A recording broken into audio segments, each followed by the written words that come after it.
अस्सलाम वालेकुम जी।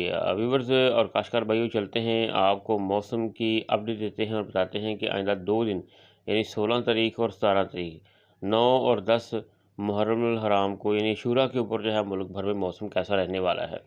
तो आपको बता दें कि 9 तारीख यानी जो 9 मुहर्रमुल हराम होगा 16 जुलाई बरोज़ मंगल, तो मुल्क भर में जो है ज़्यादातर मौसम खुश्क रहेगा, लेकिन जो केपी के कुछ इलाके हैं, पारा चनार, बन्नू, कोहाड़ वगैरह और ज़ोब के इलाकों में जो है वो बादलों की मैनेजमेंट हो सकती है। वाना वगैरह में तो यहाँ पर बारिश के हल्के-फुल्के इम्कानात हैं। पेशावर के इलाके में भी इस तरह से अगर बात करें वस्ती पंजाब की, तो वस्ती पंजाब में मियाँ वाली और खुशाब के एरिया, सरगोदा के एरियाज़ में हल्के-फुल्के बादल मौजूद होंगे, वहाँ पर बारिश के इम्कानात बन सकते हैं। तो ये बारिश के इम्कानात बहुत ज़्यादा कम हैं। तो इस तरह से कोयटा और बारखान के एरियाज़ में और थरपारकर के एरियाज़ में बादल होंगे, लेकिन इनके बरसने के चांसेस बहुत कम हैं।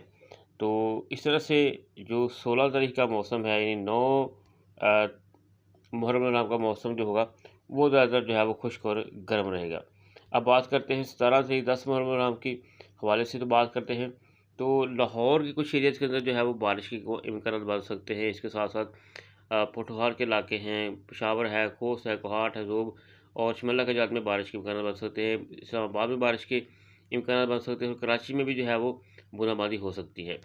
तो मज़ीद ये है कि कोई बड़ी बारिश के इम्कानात नहीं है 2 दिन। मौसम जो है वो क्लियर रहेगा, खुश्क और गर्म रहेगा। तो इस तरह से जो है आइंदा यानी कि 2 दिन जो है कोई बड़ी बारिश के इम्कानात नहीं हैं। मौसम जो है वो खुश्क और गर्म रहेगा। चंद एक इलाकों के अंदर जो है वो हल्की-फुल्की बारिश के इम्कान बन सकते हैं या तेज़ बारिश भी हो सकती है। लेकिन फिर वक़्त जो है आइंदा 9 और 10 मुहर्रम हराम अशूरा के ऊपर जो है मौसम जो है मुल्क भर में जो है वो तकरीबन क्लियर रहेगा।